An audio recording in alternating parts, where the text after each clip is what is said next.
Imagine you're having a bad dream, and you wake up from that bad dream and discover that that bad dream was actually real. That's pretty much what BonBon-Land is in Denmark. This might be the strangest theme park in the world. It is so strange, it is funny. Essentially, the entire theme park is made up of these crazy character depictions and statues just scattered around the park. Everything is seemingly random. It doesn't make any sense. They're incorporated into the rides. They're just off of the pathways. Some of them are creepy. Some of them are cute. Mostly creepy, though. And you walk away from this place saying, what just happened? At least, that's certainly what I was thinking. I had the opportunity to visit BonBon-Land this past summer. It was my first time there. We spent about half a day at the park. I definitely felt like there was more here for kids than adults. There's a total of 4 roller coasters. The most extreme is a Gerstlauer Eurofighter. It was actually the first one ever built, and I think it kind of feels that way. It's definitely not the best, but it's still fairly extreme in comparison to the rest of the attractions that you'll find at walking around here. A little background though, BonBon-Land is actually based off of this famous candy in Denmark. They're known for their funny names like dog farts and seagull droppings, sewer sludge, rotten fish, this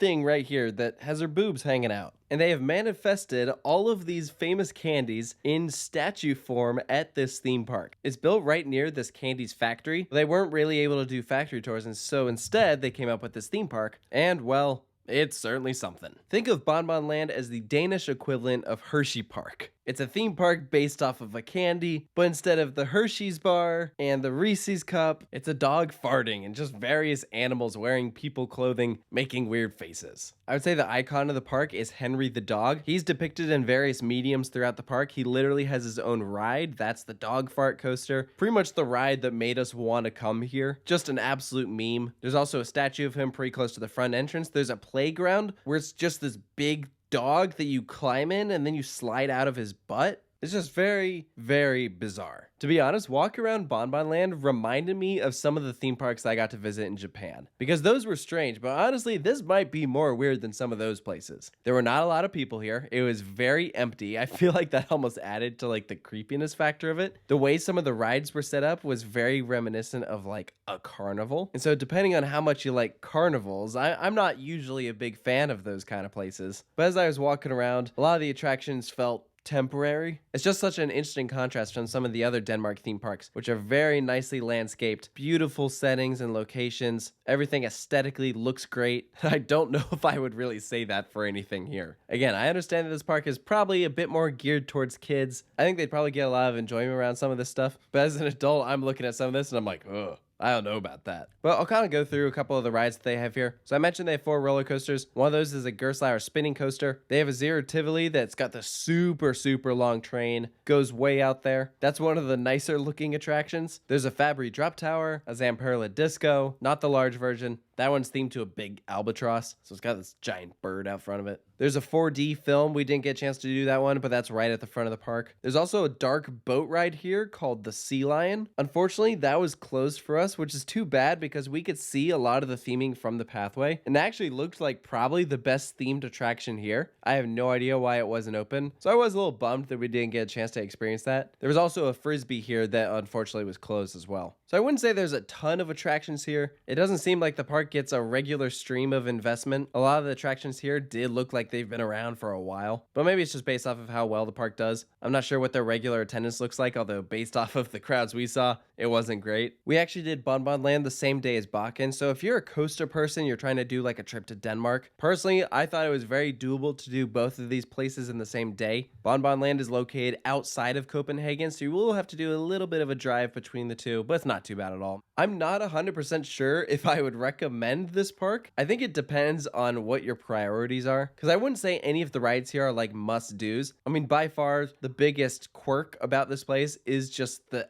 overall atmosphere. As you're walking around, everything's just so strange looking. I feel like that's really why you'd go here, but also depends on if to you that justifies the price. I thought BonBon-Land was a little bit expensive for what you get. We paid about $45 maybe to get in at the front gate. I think it is cheaper if you go online. Don't get me wrong, I'm definitely glad I went. To me, it was one of those places that I'm glad I can say I've been there It's funny to talk about. Personally, if I was planning a trip back to Denmark, I don't think this is a park I would return to. I'd be much quicker to return to Djurs Summerland or Farp Summerland, Tivoli Gardens, you know. I'm glad I went. I recommend it if you're someone who's just looking for a good laugh and bragging rights of saying, yeah, I've been to one of the strangest theme parks in the world. But if you're looking for like quality attractions, I'd probably recommend another park instead. So take that as you will. Let me know down in the comment section below if you've been to BonBon-Land, if you agree with the points that I brought up, if you think there's anything I missed. Be sure to post all that and stay tuned for more roller coaster and amusement park reviews here at Coaster Studios, and we'll see you next time.